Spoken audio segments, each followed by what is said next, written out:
Good morning and welcome to Finding Center. My name is Sam Tachi.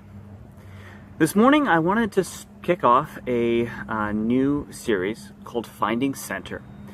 Now, in today's political world and religious world and pretty much every other scene out there, we seem to find ourselves being pulled to extremes. And I think that this is really a very harmful view and it's caused a lot of difficulties in being able to reconcile and come together and find the solutions.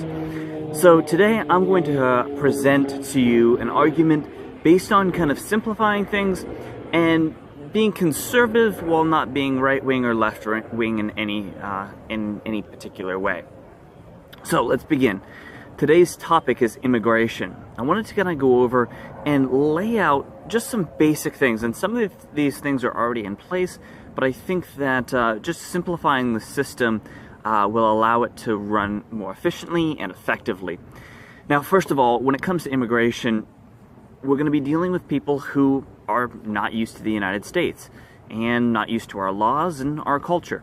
So it's important that the process is simple for that reason as well. Now, when someone comes to the United States and they wish to become a citizen, the first thing that should happen is they should be registered. This is allowing the U.S. government to know who is in this country. So at the point of entry, they're registered. Now, this registration process would include things such as, their background of where they've lived, family and relatives from their country, and that way we can kind of build a network and kind of have an understanding of who they are. This also would include job histories.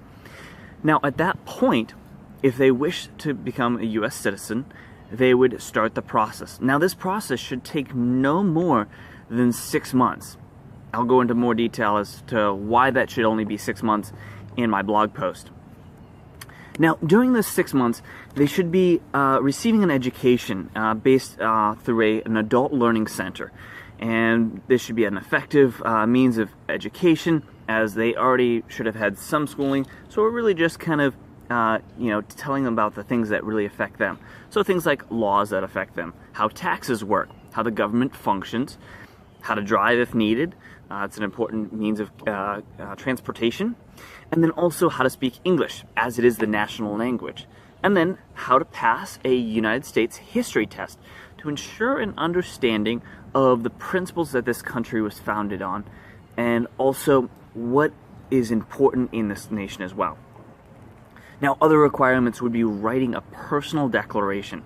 Now, again, this is just my opinion, but I think a personal declaration would really provide a level of understanding to everyone else of why this person came to the United States from their point of view, just like we have the Declaration of Independence, and laying out all of the reasons that we became an independent nation. I believe this is also important for U.S. citizens to do this as well.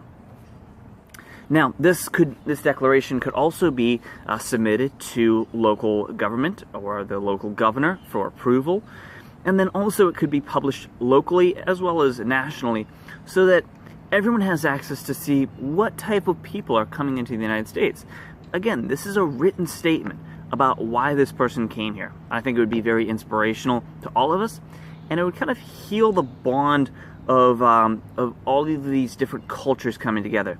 We find that there's a different flux of people every, generation or so, starting out with English and Spanish when, the Americas were first colonized, and then going to the Irish and Africans, and you have all of these different cultures, Italians, Russians, that through generations, there's one generation that makes a mass immigration to the United States. We're seeing that with Latin America today. And I think that this is very natural. But I think that at the same time, we need to understand why these people are coming here.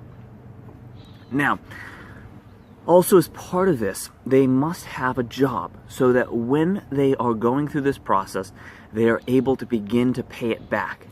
Now, in the United States, nothing should be free. It's just not how this culture works. Charity is something that is given. It's not necessarily free. Well, maybe it is, but regardless, we shouldn't be receiving anything for free from the government. So this instills this understanding of what you get is what you've worked for. Now, During this 6 months, a background check can be conducted to ensure that this person has no affiliations to any of our enemies as well. Now, this is not going to catch everyone. That needs to be understood. No system is fail-proof.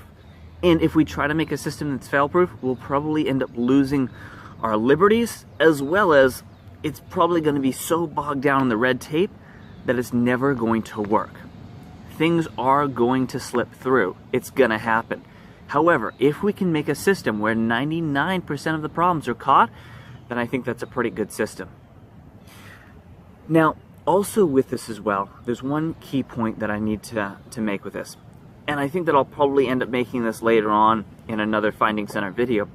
But I think that's leniency for past crimes that have been committed in another country. Now, I'm talking about non-violent crimes. Things like stealing and, things like that. There's a lot of countries out there, third world countries, that I think that, they're less civilized than us, to say it mildly. So we have to have a leniency of, as far as where these people are coming from, so that we can be able to allow them to be open and honest with who they are and where they've been. And if it means that, they're having to admit to crimes that they've committed, if they have not paid for those crimes, then we could be able to set up some kind of deferred or a smaller punishment that they would have to go through, so that, one, they are paying for those crimes, but at the same time, it's not something that would be so bad that they would want to lie and exclude it from the background check. Now, this is just the beginning, and again, some of these things are already in place today, and my blog post will also kind of answer the questions like what happens to a green card and things like that. Again, I think this all needs to be kept very simple so that new immigrants can be able to feel confident in their ability to be able to apply for citizenship and also achieve citizenship in a short amount of time. I'm Sam Tachi for Finding Center and Finding Tachi. Thanks for watching.